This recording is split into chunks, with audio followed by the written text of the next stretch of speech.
Anyway, we are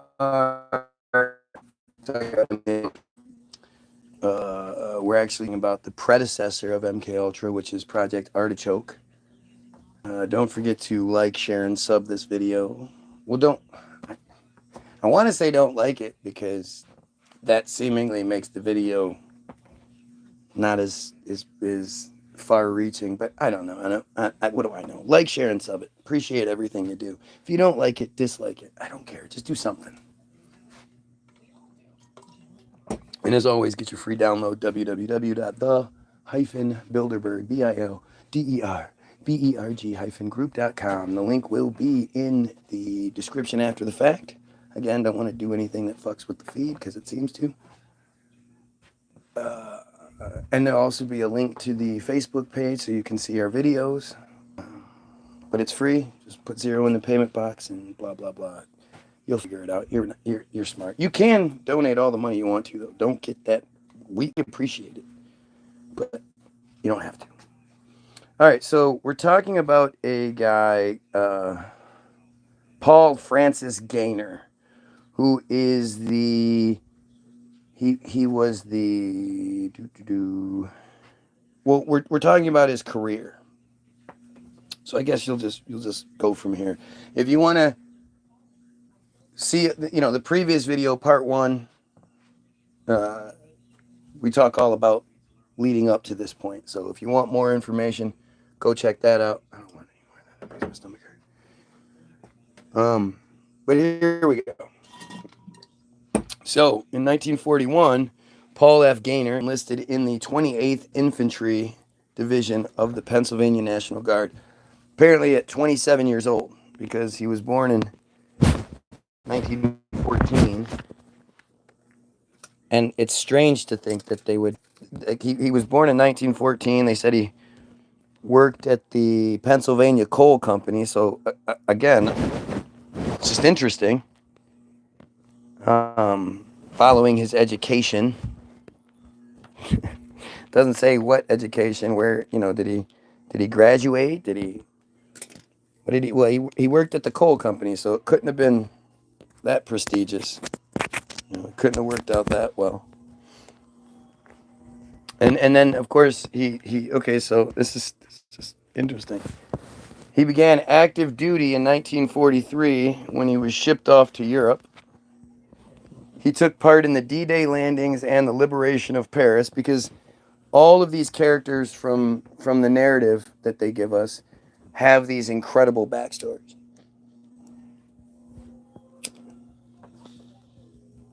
You can't just have done one good thing.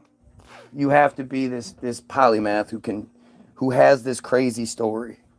In one event during the Battle of the Bulge, that one famous battle that everybody knows about, he was there.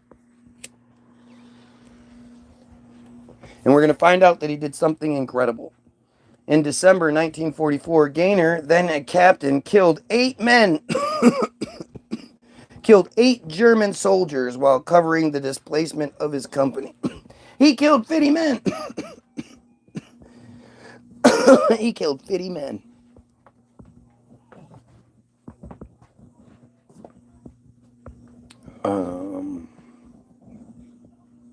Before forming a defensive line, causing the Germans to disperse. Man, those cowardly Germans. He killed 8 of them and then formed a defensive line. Making all those Germans flee. Yeah. That's why we never, there wasn't any Germans. I'm a pathetic lowlife. And you watch me every day. What a dumbass. You have nothing else going on in your life that you watch. You live for a pathetic life. Goyim, of all people, because you're a dumb J. You live for me. If I wasn't doing this, you would have nothing else going on in your really awesome life. But I'm the pathetic loser. I just don't like when people read stuff. You dumb goyim aren't supposed to know things. I don't know things. I'm stupid. Why aren't you stupid like me? As a result of his actions, Gaynor was awarded the Distinguished Service Cross. They always have these kinds of, Purple Hearts. They always do. Following the establishment of the CIA in 1947, Gaynor was recruited as a member of the agency's research staff. Yada, yada, yada. Recruited. What? This 27-year-old who killed 50 men, killed the 50 Nazis. 4 years afterward, he's just recruited. On February 22nd, February 22nd, 1951, Gaynor was appointed Chief of Research Staff at the CIA's Office of Security, a position which he initially served until May of 57. So, he was the guy in charge of the program that was sexually and physically abusing people for mind control purposes. What role do you think he played in that? No one is better than another. We are all human beings. Oh no, I disagree with you. I am far better than any pedo out there. I'm far better than any dumb J out there who thinks they're born chosen. No, I'm way better than a lot of people. You should think you are too. You're not better than pedos. You're not better than these dumb J pedos that control Hollywood and control the government and all that create the narrative so that when they keep getting caught, they keep getting slaps on the wrist. You're not better than them. You don't hate those piece of shits. Come on. Get yourself in line here.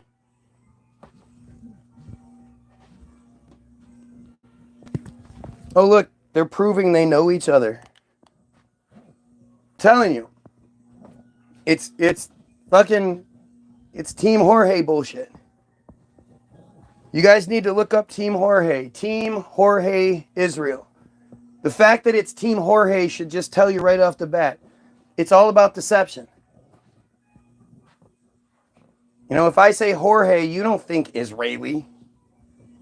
You're going to think South American, Mexican, something like that. Hispanic of some sort. Latino. Jorge. Oh, that's Jorge. Oh, Jorge. You're not going to think Israel. But as soon as you look into it, you'll see. It's just Team Jorge. It's just one Israeli Black Ops organization that was never disbanded or anything like that. It was just exposed. They never say anything about it being disbanded. So this was in 2022, it was exposed as having 40,000 bots at their disposal. Imagine how much they have now.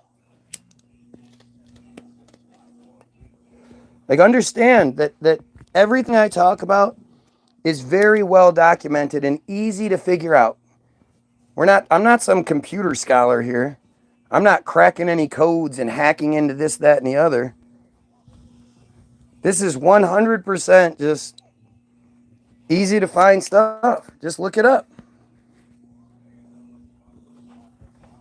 Know what they want you to know. And what they want you to know is that Israel has black ops organizations that have no regulation and basically control social media. Like, if you're not willing to look it up, then shut the fuck up. I mean, if you're not willing to prove me wrong and you just want to sit there and crybaby stuff, what good does that do other than proving me right? Essentially proving me right. Because if you could prove me wrong, you would. But everybody needs to know about that. Just like you all need to know about the Samson option. Israel's open deterrent strategy that says if they're ever invaded and or destroyed, but invaded, that's the big part. They can say anything is invaded.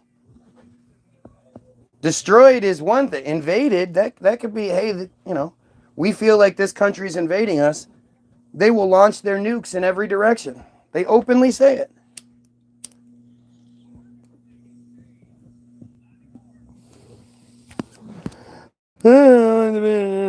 Makes me right. Yep, that's it. You won't debate me, but you'll come watch me and talk shit. That makes sense. Like, this is how stupid the dumb Jays are. They say things thinking it makes them look good. I know, I'm going to talk shit. Just because I won't debate you, big news are lunatic, blah, blah, blah. Well, then why are you here to begin with? You're just such a good person that you come to talk shit? Oh, yeah. I should be more like you. Not trying to figure things out, not trying to look up things. Just really upset. I'm mad. Doesn't it bother you that, like, once we get out of here, I nothing you. I don't go on your feed looking at whatever you have to post. I don't give a shit who you are. You'll be here tomorrow. You'll be here the next day. And it's all because I'm so wrong and crazy. Because I'm reading. I'm not going to debate you. I'm just going to talk a bunch of shit and watch you every day. You're not going to debate me because you can't. If you could, you would. If you could find something wrong with what I'm saying, you would. If I sit here and say it's Sunday, you're going to be like, it's Monday. You're so stupid, blah, blah, blah. Because you're always looking for little things. You can't deny or debate anything else I'm talking about.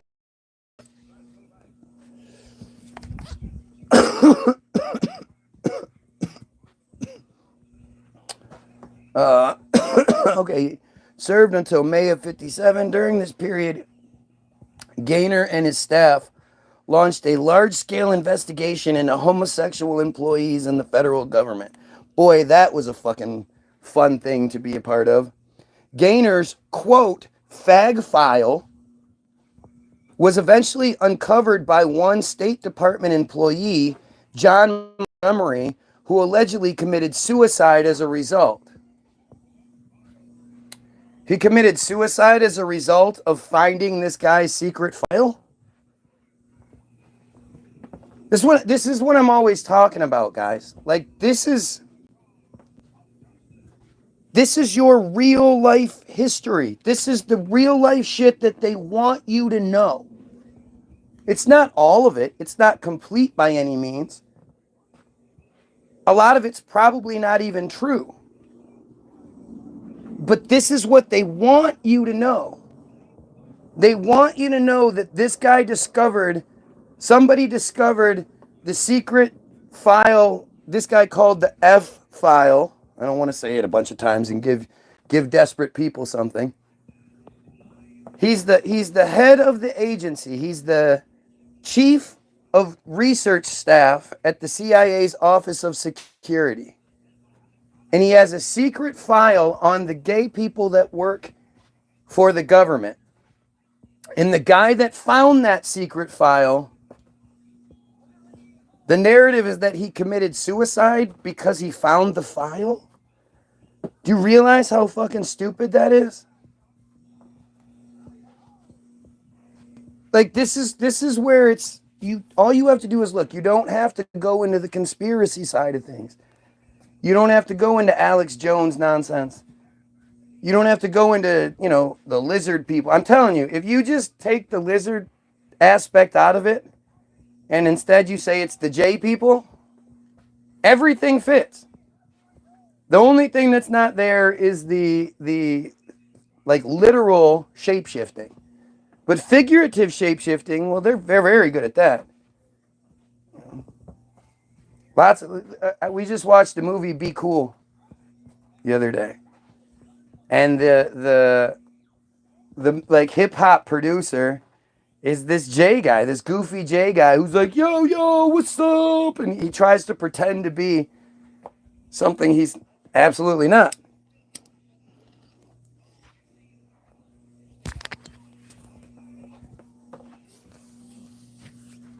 But that's that shapeshifter, chameleon-like aspect of it. The greatest hip-hop group, according to Rolling Stone, of all time is the Beastie Boys. The one J group that made it is the greatest. Go figure. Gaynor also became the subject of harsh criticism by CIA Director Alan Dulles, who cautioned Gaynor against his overt support of former Nazi sympathizers in the U.S. government, such as John B. Trevor, as well as Congressman Hamilton Fish III. Hamilton Fish III. In 1951, Gaynor was selected by CIA Director Walter Bedell Smith. So the CIA Director Allen Dulles was like, hey, chill out. But then I would imagine Walter Bedell Smith was after Dulles, or I don't know. Wasn't Dulles the one that was the long-term one? Yeah, probably. This guy is probably beforehand. To oversee the agency's new interrogation program, Project Artichoke. The aim of the project was to test drugs on human subjects to determine if these drugs could lead an individual to involuntarily perform an act of attempted assassination. It's funny how they keep repeating that phrase. An act of attempted assassination. Why would they want somebody to attempt to assassinate somebody? Why wouldn't they want somebody to actually assassinate somebody? Wording is really important, especially when you read the same ones over and over again.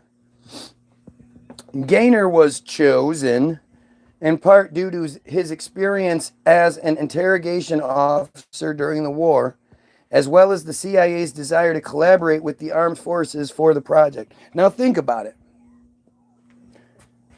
We're talking about a time when, like, this guy's interrogation tactics and record and all that stuff would have all been on paper.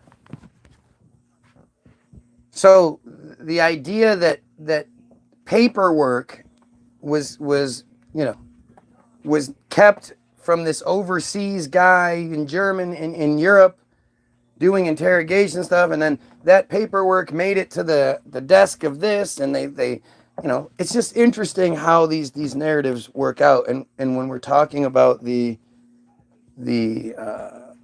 time it was and the technology that we're supposed to have at the time. I mean, think about like a 51 Chevy. That big goddamn goofy ass boat. You know, that thing didn't have power steering. That thing didn't have power windows, I don't even know if it had a radio. Probably had a radio. But like, think about how basic we were. Like, at least according to the narrative we're given. It's not like during this time we're known to be building all of these incredibly beautiful skyscrapers and churches and castles and shit. We're building buildings, but they're big, ugly buildings.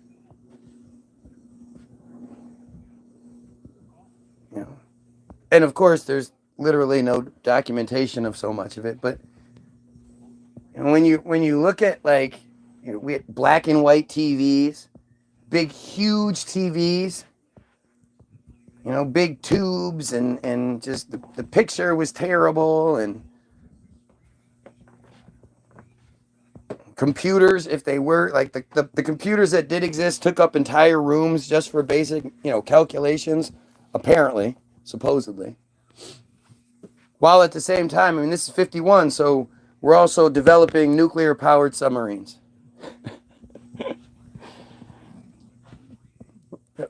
Makes sense. We decide around that time that we need a nuclear-powered submarine, so we just make one.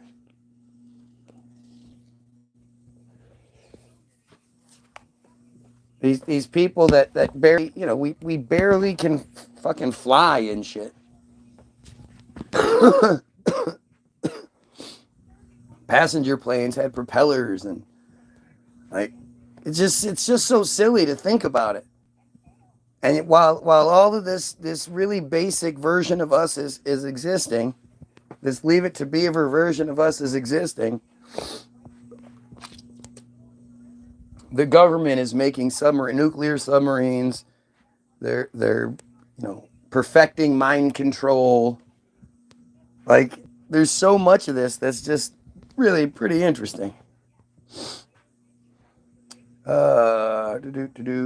Gaynor believed human experimentation to be of extreme value and scientific importance, stating that It is imperative that the CIA move forward more aggressively on identifying and securing a reliable, ready group or groups of human research subjects for ongoing artichoke experimentation. I guarantee he wasn't talking about like his family, you know, his friends, the people in his circle, the people at the top. I guarantee we're not talking about them. Project Artichoke was brought under Project MKUltra following the latter project's launch on April 13th, 1953. Whereas previous artichoke experiments had primarily been conducted abroad, Gaynor initiated a new series of experiments to be tested within the borders of the United States.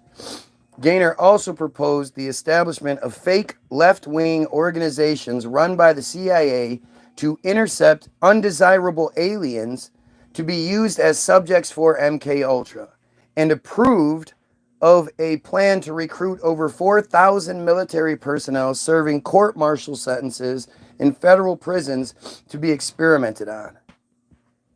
What do you think these things didn't happen? They just sort of existed, but they didn't happen. In September 1959, Gaynor was reinstated as the Office of Security's Chief of Research Staff. So, like a 2-year layoff, a 2-year vacation, a 2-year break, a 2-year reboot. Interesting.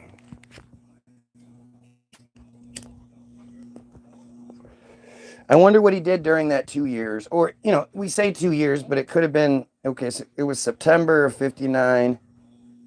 And when was it of 57 when he was... Gaynor was appointed chief until May of 57. So from May, could be the beginning of May, could be the end of May, until September of 59. So that's more like a year and a half. Gaynor was among the CIA operatives interviewed during the congressional investigation of the CIA's alleged involvement in the Watergate scandal. Oh. No, that was in 72. So that was way later. Oh, couldn't have been that during that little time. During the interview, Gaynor was asked about his relationship with fellow CIA operative and Richard Nixon campaign manager, James W. McCord Jr. I mean, it's right there. A CIA operative was Nixon's campaign manager? I mean, it's like you're not a former CIA operative. He said fellow, see, because you're a CIA operative for life. Faux life. New World Order. Wasn't that interesting how they did that? New World Order. A lot of people will just attribute it to wrestling. Or if you go look it up, you're probably going to find wrestling first. Who had worked in the Office of Security under Gaynor between 55 and 62, 7 years, and had exchanged several letters with Gaynor in the following years. Oh, well, he exchanged letters. Okay. Later, after a report by Gaynor detailing McCord's involvement in the Watergate break-in was uncovered, Gaynor refused to comment on its discovery, claiming that the incident reported had been blown out of proportion. Come on, look over there. Gaynor was also mentioned briefly during the Watergate hearings when CIA Deputy Director Vernon A. Walters referred to a memorandum from Gaynor detailing CIA activities in Mexico. Gaynor was awarded the Intelligence Medal of Merit upon his retirement from the CIA in 73. The Intelligence Medal of Merit for his part in the role that was the Watergate hearings. because it was all just a big fucking play, like it always is. I mean, these are hearings. It's not the Watergate trial. It's the hearings. You hear stuff. Oh, that's fucking insane, man. That is insane. Oh, that's the end of it. That's the end of it. Operation Midnight Climax, CIA subproject, MK Ultra studying the effects of LSD. That's not what I wanted.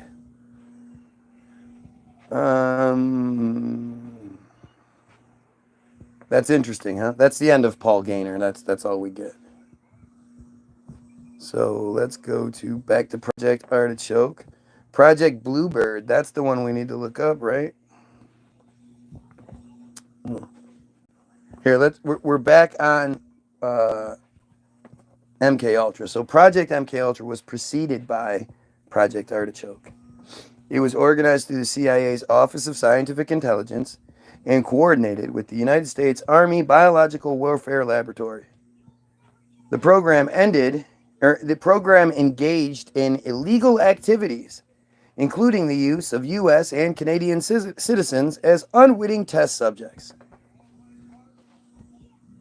There's no conspiracy theory here, right? It's no theory. This is what they want you to know. It's so much worse than what they let us know. But this is what they want us to know about our own government. They give us Wikipedia. You know? This is what they want us to know. BT dubs, if you're watching, like, share, and sub. Looks like we're getting pretty censored today. So, gee, I wonder why. I wonder what is going on today that has my feed strangely small number of viewers today. I don't know. Must just be a crazy coincidence. MK Ultra's scope was broad, with activities carried out under the guise of research at more than 80 institutions aside from the military, including colleges and universities, hospitals, prisons, and pharmaceutical companies. I mean, that is a real big yada yada there. More than 80 institutions aside from the military, colleges and universities. These guys are doing these crazy experiments against unwitting people. Hospitals, you're in the hospital for something and they're doing experiments on you. I mean, the prisons, I get it. If you're going to experiment, do it on the fucking lifers, man. Project MK Ultra was revealed to the public in 1975 by the Church Committee, named after Senator Frank Church. You'd think it was religious, but you'd be wrong. Of the United States Congress, and Gerald Ford's United States President's Commission on CIA Activities within the United States, the Rockefeller Commission. That's a long name.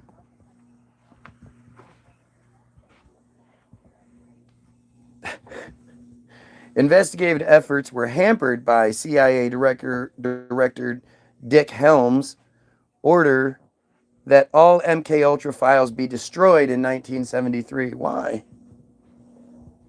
Why? Now, remember, think about that. The system that wanted all the files on it destroyed,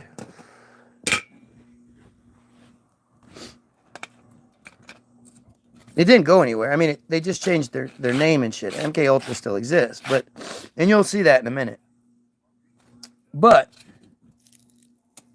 who the hell, what average American who wants the best for his people, or Christian, or Muslim, or, whatever, what average person, doesn't matter what crazy goofy God you believe in, or, how much patriotism you have. What person hears about this kind of stuff, hears someone like me talking about it, and goes, "Shut up! Stop reading that stuff, would you?"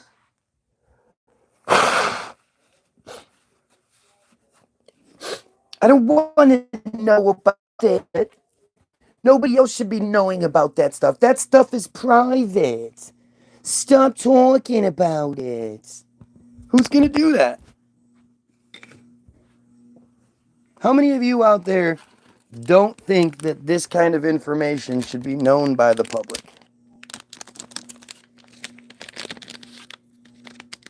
No, I can see what you're saying. And if no one cares, then why are you here? Just makes no sense.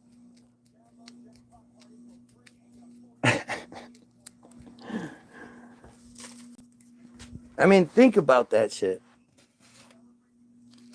Think about it.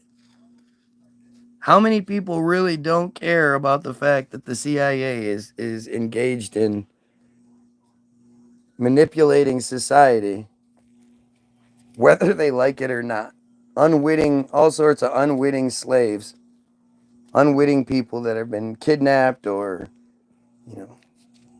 tricked into being a part of something so horrible. And then, of course, if they talk about it afterward, they're made to look crazy. And then they sue us. They do that thing. That word that you can't say because YouTube gets mad if you talk about real life stuff. I guess. I don't know. I know everybody that talks about it on videos I watch doesn't say it because they're worried, so I don't know. And you already saw that in one story. The guy that John T. Montgomery, maybe it was, John Montgomery, I can't remember if it's T, but he found Gaynor's secret file on gays. This head of research that had this file on gays called the F file. And it obviously was a bad file. The guy that found it committed suicide because of it. What kind of crazy shit is that? Why would you finding that make you, seriously, that doesn't even make any sense. Sounds like he was murdered. That's what it sounds like. The CIA operated using front organizations, although some top officials at these institutions were aware of the CIA's involvement. Project MKUltra was revealed to the public. Oh, we already did this. Investigative reports were hampered. We did this. The files be destroyed in 1973. The Church Committee and the Rockefeller Commission investigations relied on the sworn testimony of direct participants and on the small number of documents that survived Helm's order.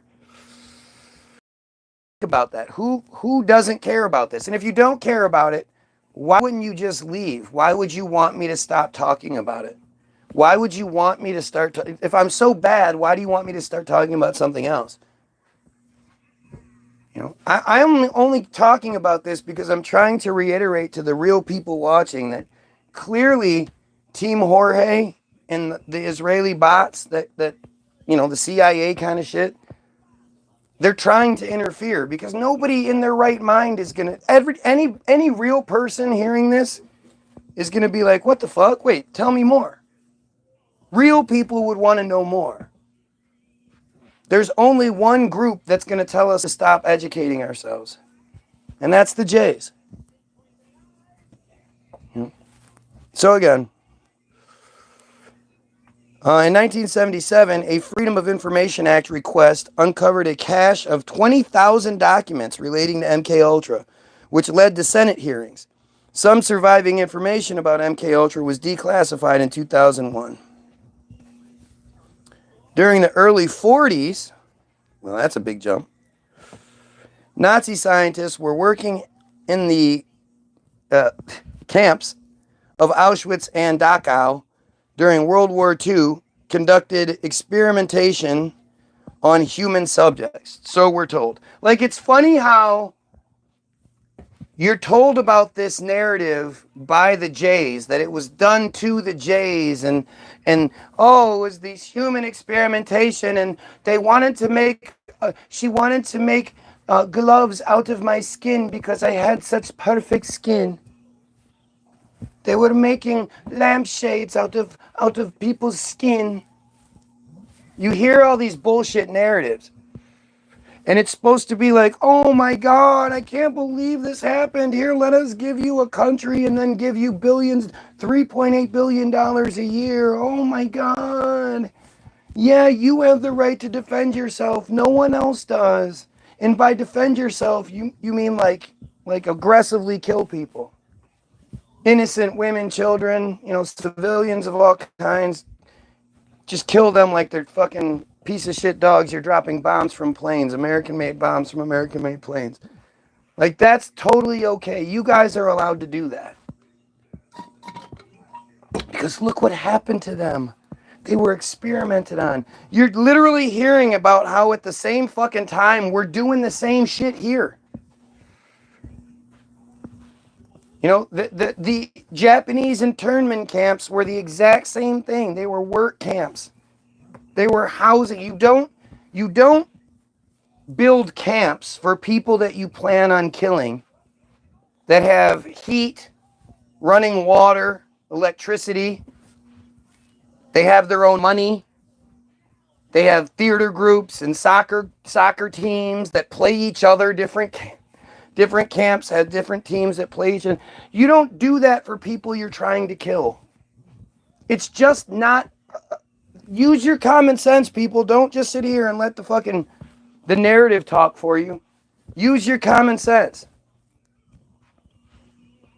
You find out that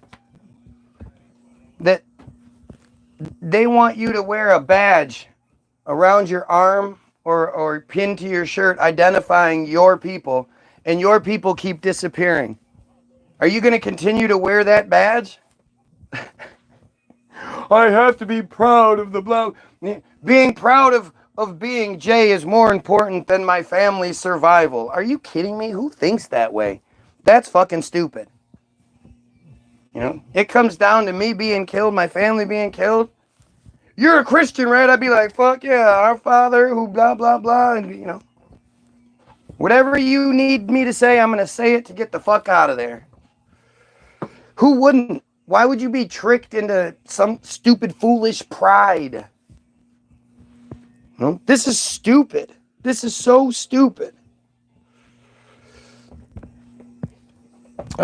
Substances such as barbiturates, morphine derivatives, and hallucinogens such as mescaline were employed in experiments conducted on Polish, Russian, Jewish, and other nationalities prisoners of war.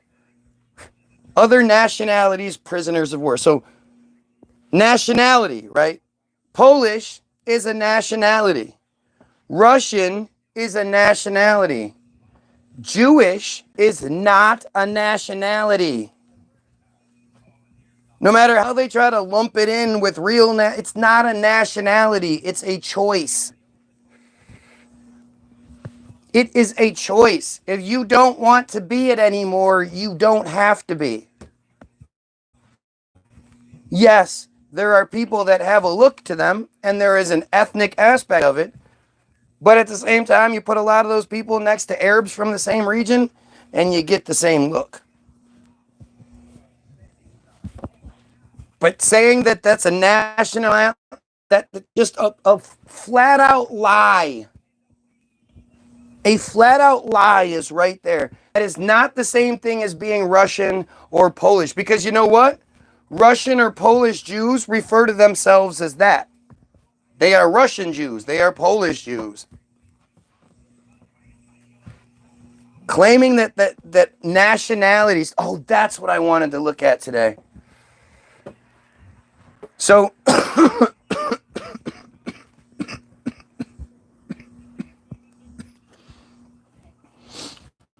somebody posted this picture. Hang on one second. All right, sorry about that. I want you guys to see this.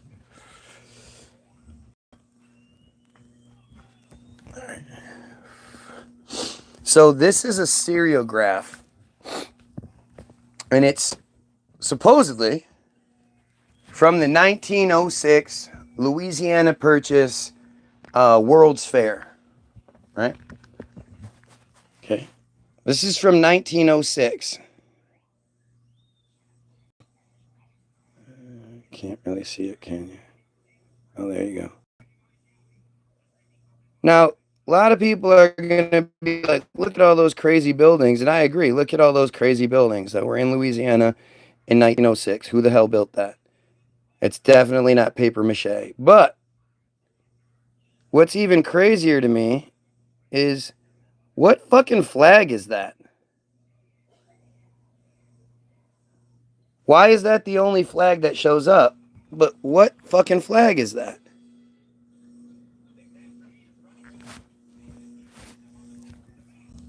It's 1906. That didn't exist yet. And that's not the same flag as what they have today. It's different. So, what the fuck is going on there? Kind of interesting. All right. The aim of these experiments was to develop a truth serum which would, in the words of one laboratory assistant to Dachau scientist Kurt Plotner, eliminate the will of the person examined. American historian Stephen Kinzer argues that the CIA project was a continuation of these earlier Nazi experiments, citing the numerous German scientists who were hired to work for the U.S. as part of Operation Paperclip. Gee, that's weird. Everything seems to come together, huh? I know it's Israel, but Israel didn't exist yet. Israel didn't exist for another fucking 42 years. So what was that flag? American interest in drug-related interrogation experiments began in 1943 when the Office of Strategic Services began developing a truth drug that would produce uninhibited truthfulness in an interrogated person. Gosh, that is strange.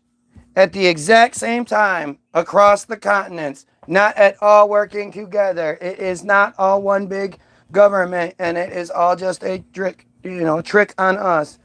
No, they just happen to be working on the same secret project at the same secret time. Gotcha.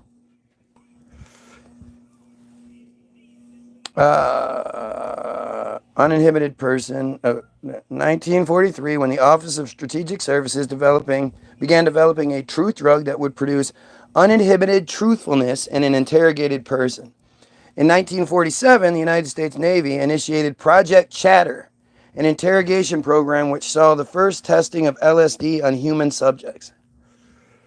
Okay, so that's 1947. So now we have to go here because this is earlier. Project Chatter was a United States Navy program beginning in the fall of 1947, focusing on the identification and testing of drugs in interrogations and recruitment of agents. I mean, what other things were they testing?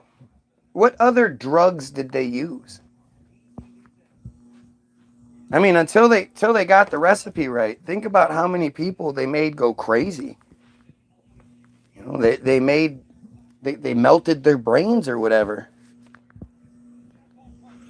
Their search included laboratory experiments on both animal and human subjects. Their search? The program operated under the direction of Charles Savage of the Naval Medical Research Institute, Bethesda, Maryland. I bet it's red, so that means there's no page. Yep, no page has been created yet.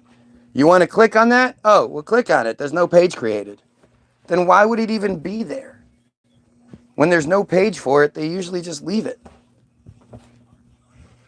So this is just a character that you have to believe existed because they say he existed. And his name was Savage. The project was geared towards identifying agents, both synthetic and natural, that were effective during interrogation, as well as testing possible treatments for depression. The project was centered on, but not restricted to, the use of anabasin, an alkaloid, scopolamine, and mescaline. It was the first U.S. government project in which lysergic acid dithylamide,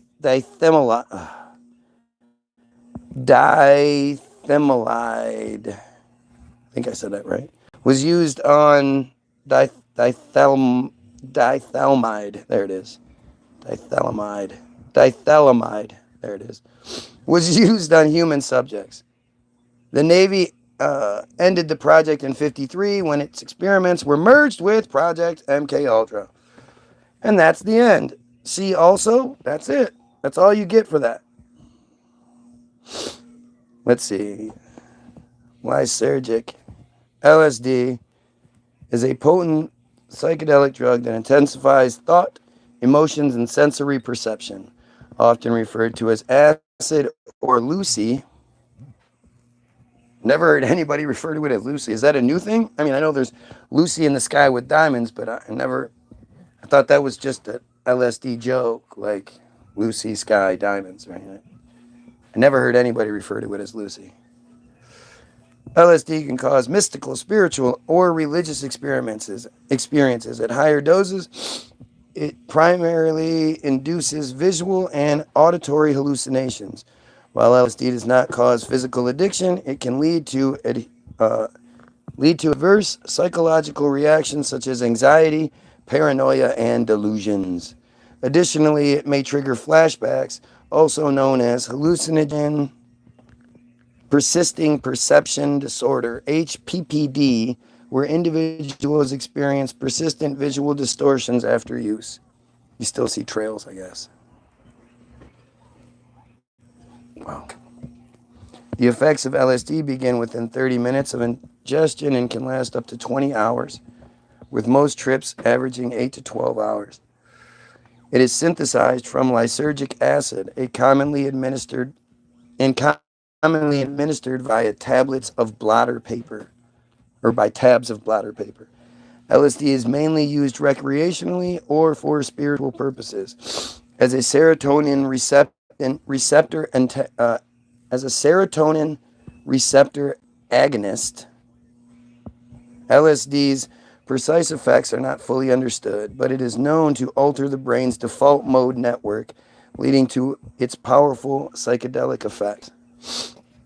The drug was first synthesized by Swiss chemist Albert Hofmann in 1938 and became widely studied in the 50s and 60s. It was used experimentally in psychiatry for treating alcoholism and schizophrenia, which it must have worked pretty well. That's why they used it. You know, it's not like it failed and they just kept using it. But yet, once it became illegal, now reasonable treatments aren't being used on people with schizophrenia, of all things. However, its association with the counterculture movement of the 60s led to its classification as a Schedule I drug in the United States in '68. It is also listed as a Schedule I controlled substance by the United Nations in '71 and remains without approved medical uses, which is just stupid. It's just stupid. At low doses, it helps with lots of shit. You know, it helps people get over a lot of shit. That's crazy. Despite its legal restrictions, LSD remains influential in scientific and cultural contexts. Its therapeutic potential has been explored, particularly in treating mental health disorders. Yeah, we wouldn't want that. We wouldn't want people treating their mental health disorders. We need people to let the doctors keep giving them drugs. If the doctors give you the brown acid drugs, that's okay. Shit doesn't work. If it doesn't work, hey, just take this other drug with it. If that doesn't work, well, hey, let's just switch you to something else. If that doesn't work, well, then take this with that, and then take that too. Oh, they killed themselves. Well, we'll try again.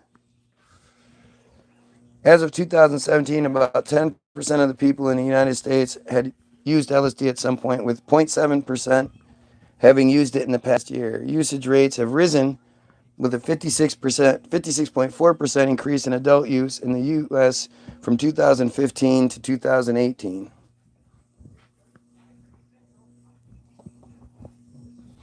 affected by a remarkable restlessness combined with a slight dizziness. At home, I lay down and sank into a not unpleasant, intoxicated like condition characterized by an extremely stimulated imagination. In a dreamlike state, with eyes closed, I found the daylight to be unpleasantly glaring. I perceived an uninterrupted stream of fantastic pictures, extraordinary shapes with intense kaleidoscope play of colors. After some 2 hours, this condition faded away. Albert Hofmann on his first experience with LSD. Swiss chemist Albert Hofmann first synthesized LSD in 1938 from lysergic acid, a chemical derived from the hydrolysis of ergotamine, an alkaloid found in ergot, a fungus that infects grain. How did he fucking do that? LSD was the 25th of various lysergamides Hofmann synthesized from lysergic acid while trying to develop a new analeptic,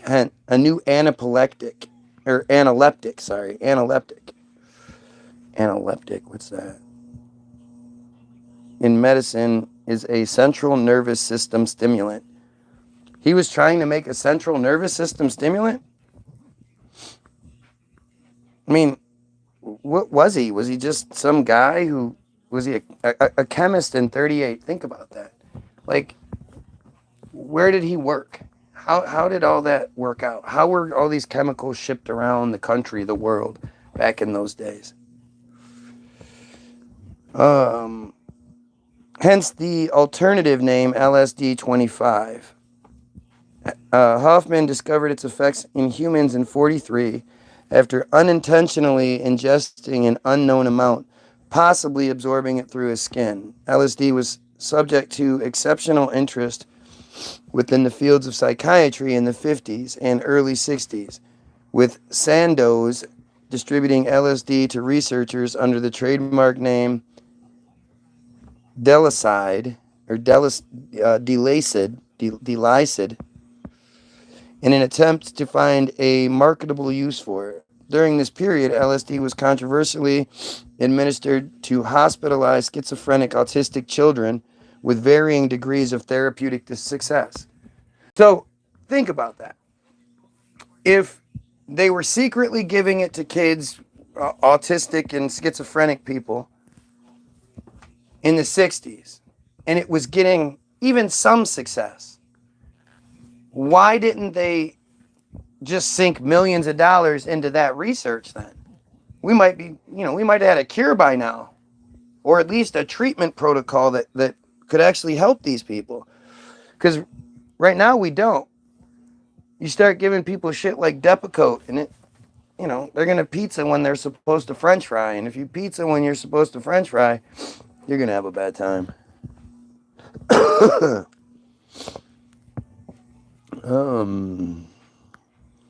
LSD-assisted psychotherapy was used in the 50s and early 60s by psychiatrists such as Humphrey Osmond, who pioneered the application of LSD in treatment of alcoholism with promising results. But what happened was, a bunch of kids started having fun with it, and we had to get rid of it. People have been misusing opiates forever. They don't get rid of that shit. Weird, huh? This cured alcoholism, which we all know is a real big no-no because the alcohol companies, that's big business. They like us drinking. Drugs are so bad, you can't do drugs. Stay away from drugs. Just go to your local grocery store, your hardware store, go to your local market, your gas station. We have drive-through places. You can buy all the alcohol you want. All you really need is a really, cheap, big bottle of the plastic shit on the bottom. Go Shoe Nice style and just slam that. See how long it takes you to die from that shit. Fucking Shoe Nice. Shoe Nice had a very chosen look about him, didn't he?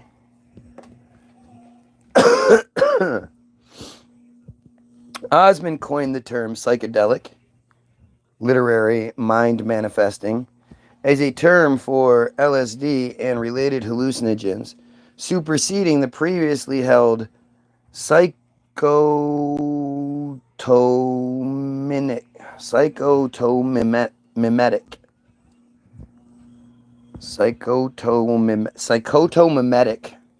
yeah, that was hard to say, model in which LSD was believed to mimic schizophrenia. It was believed to mimic schizophrenia. Is that really what schizophrenics are like? Do they really walk around in an LSD-like state? That's fucking crazy. Like that would be awful. But I never thought it to be that way. That's not how LSD seemingly worked for anybody I knew. Like I never knew people on LSD who heard voices and, you know, thought people were trying to, like, it didn't work that way. People on LSD thought you were connected to the world. We were all one, you know, energy and blah, blah, blah. And there is no God. We are God and blah, blah, blah, like all that shit. LSD and schizophrenia, how could that even be even close to thought to be? Like, is that how schizophrenics describe their experience? LSD can induce transcendent experiences or mental states that transcend the experience of everyday consciousness with lasting psychological benefit. Again, I can't understand what's wrong here. During this time, the CIA began using... Maybe he took my advice as far as peds go, you know? You know how I feel about the pedos, and I think they should all fix the problem themselves. Maybe Kevin finally took the advice. During this time, the CIA began using LSD in the research project MK Ultra, which used psychoactive substances to aid interrogation. The CIA administered LSD to unwitting test subjects to observe how they would react. The most well-known example of this is being Operation Midnight Climax. LSD was one of several psychoactive substances evaluated by the U.S. Army Chemical Corps as possible non-lethal incapacitants in the Edgewood Arsenal human experiments. I mean, imagine that. Like, you capture a whole bunch of, quote, terrorists, and you put them in a room together with a bunch of other people, and everybody takes acid together. I betcha it works out really well. And whatever, you know, hostile beliefs people have or whatever, they go away. That's probably pretty scary to the system that likes us fighting each other.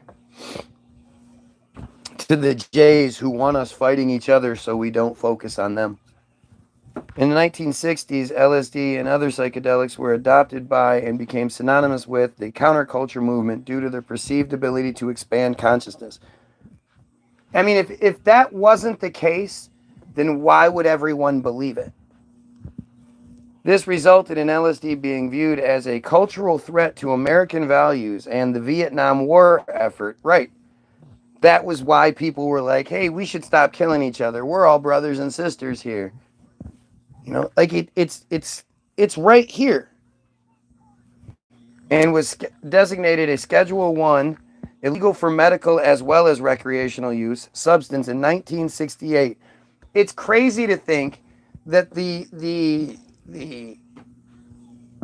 like totally unrelatable and you know, like distant 60s government creates something that still, you know, inhibits and affects us to this day. We know how stupid they were. When I say your grandparents and your parents, they're stupid, they're stupid. They might be intelligent, they might be able to regurgitate a bunch of stuff, but what they regurgitate is stupid. They were never told to really go, like back then they were told, be all you can be, learn all you can learn, you know, because the information was so well controlled. So even if they did delve in as deep as they could into something, I mean, how far could they get? The Encyclopedia Britannica and shit? I mean, if you're my age and you remember using microfiche, that shit sucked. So to think your grandparents and where would they have gotten any information like that? Where would they have gotten information about anything other than what the system wanted them to know? We are so much smarter than our previous generations, and we just don't realize it. All right, we're almost done with this part. I'm glad because it's getting boring.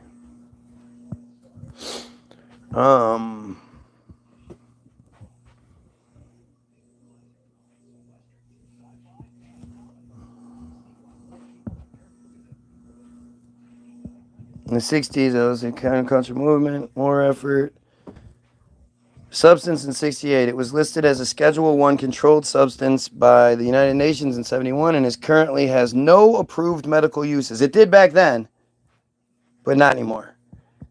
As of 2017, about 10% of the people, blah, blah, blah. We did this already. LSD was first synthesized. I mean, it feels like we did this already, but it's because they copy and paste so much of it. First synthesized on November 16, 1938 by Swiss chemist Albert Hofmann at the Sandoz Laboratories in Basel, Switzerland, as part of a large research program searching for medical useful ergot alkaloid derivatives.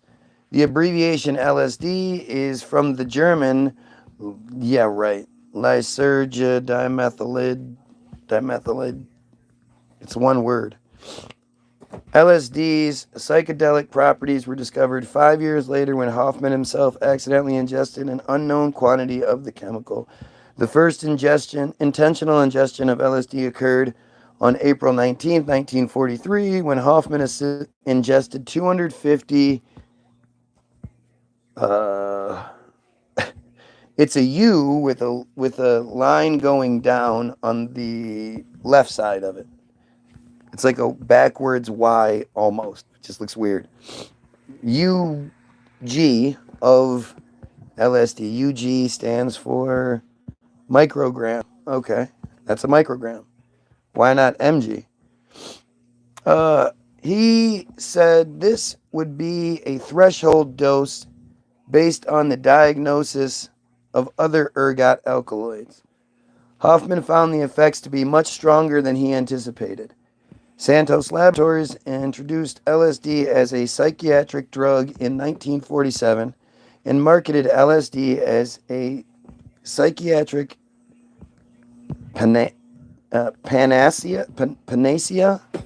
P-A-N-A-C-I-A, hailing it, quote, as a cure for everything from schizophrenia to criminal behavior, sexual perversions, and alcoholism. It's a pretty lofty claim. Sandoz would send the drug for free research investigating its effects. That's what I wanted to look up the other day.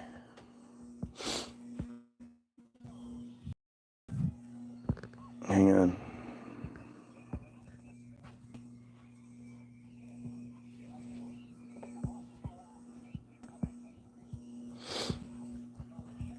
All right. Beginning in the 50s, the U.S. CIA began a research program codenamed Project MKUltra. The CIA introduced LSD to the United States, purchasing the entire world supply for $240,000 and propagating the LSD through CIA front organizations to American hospitals, clinics, prisons, and research centers. I mean, they just printed the money they wanted and then bought the world's supply of LSD. That is wild. Experiments include administering LSD to CIA employees, military personnel, doctors and other government agents, prostitutes, mentally ill patients, and members of the general public to study their reactions. usually without the subject's knowledge. The project was revealed to the U.S.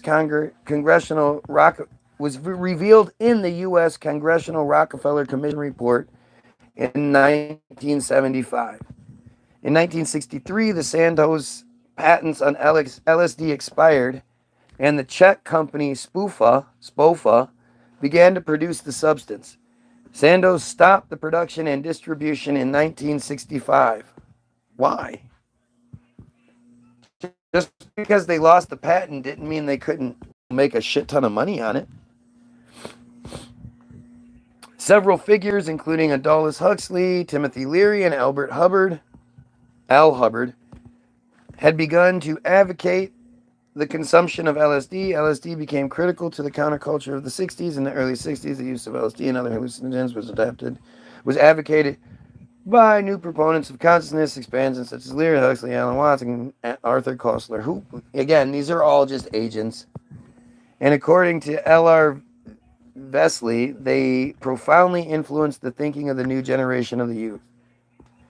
On October 24th, 1968, possession of LSD was made illegal in the United States. The last FDA-approved study of LSD in patients ended in 1880, while a study in healthy volunteers was made in the late 80s.